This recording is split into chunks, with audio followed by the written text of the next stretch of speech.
আসসালামু আলাইকুম, সবাই কেমন আছেন? আলহামদুলিল্লাহ আমরা সবাই খুবই ভালো আছি।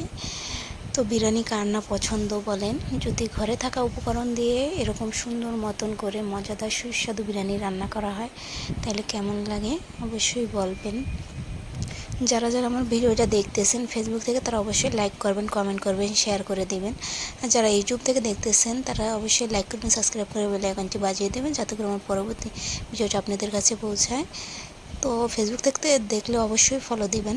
তো এই জায়গাতে আমি 1 কেজি গরুর গোশ নিয়ে নিচ্ছি আর দিয়ে দিলাম আদা রসুনের পেস্ট 2 টেবিল চামচের মতন।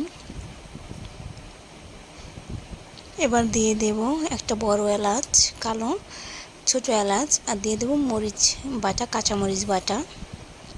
আপনারা ঘরে থাকা উপকরণ দিয়েই কিন্তু এটা রান্না করতে পারেন। আর দিয়ে দিলাম বাদাম বাটা। এটা আপনারা যে কোনো বাদামই ইউজ করতে পারেন, আমি চীনা বাদামটা দিয়েছিলাম, আমার এটা ছিল। এই জায়গাতে দিয়ে দিলাম মরিচের গুঁড়া, স্বাদ মতো লবণ, আর দিয়ে দিলাম ধনিয়ার গুঁড়া, আর দিয়ে দেব টক দই। টক দইটা আমি বাসাতে বানিয়ে নিয়েছিলাম, এর জন্য পাতলা হয়েছে, আপনারা কেনাটাও ব্যবহার করতে পারেন। আর দিয়ে দেব পেঁয়াজের বেরেস্তা। এবার আমি সব ভালোভাবে একসাথে কিছু সময় মাখিয়ে নেব।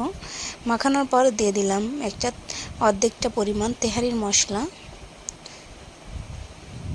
এবার আমি সব ভালোভাবে মাখিয়ে নেব যাতে করে পুরো গায়ে মাংসের মশলাটা লেগে যায়। এর জন্য ভালোভাবে অনেকটা সময় নিয়ে কিন্তু মাখাতে হবে।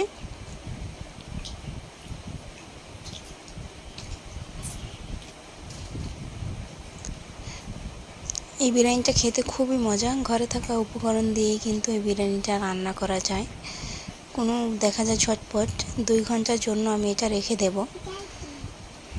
এটা কিন্তু যত সময় আপনি রাখবেন ততটাই কিন্তু খেতে মজা হবে। এর জন্য চেষ্টা করবেন। তেল দিয়ে দিলাম পরিমাণ মতন।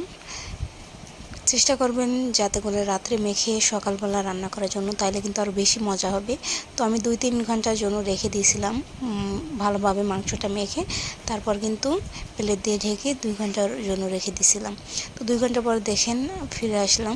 তো কতটা সুন্দর হয়েছে মাংসটা, আর পুরো গায়ে গায়ে মেখে গেছে, আর এতটা ঘেরান লাগছিল যে মনে হইতেছিল কাঁচাই খেয়ে ফেলি। অনেক মজা হয়েছিল বিরিয়ানিটা।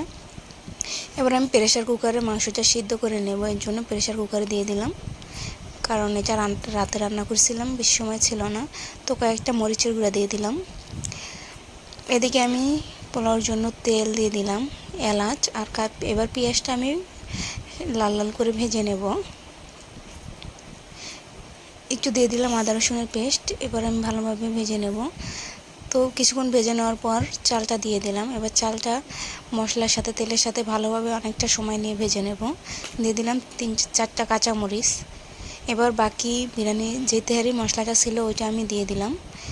এবার আমার তেহারিটা কিন্তু অনেক সুন্দর একটা ঘ্রাণ ছুটছিল। তো ভালোভাবে ভেজে নেওয়ার পর আমি পরিমাণ মতন পানি দিয়ে দিলাম এই জায়গাতে। এদিকে কিন্তু আমার তেহারিটা প্রায় হয়ে আসছে, তেহারির যে চালটা। তো এটার ভিতরে এবার আমি মাংসটা দিয়ে দেব।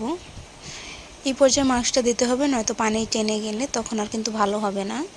এর জন্য এই পর্যায়ে দিলে পোলাও ভাতটার সাথে খুবই সুন্দরভাবে মশলাগুলো লাগবে আর খুবই মজা হবে খেতে।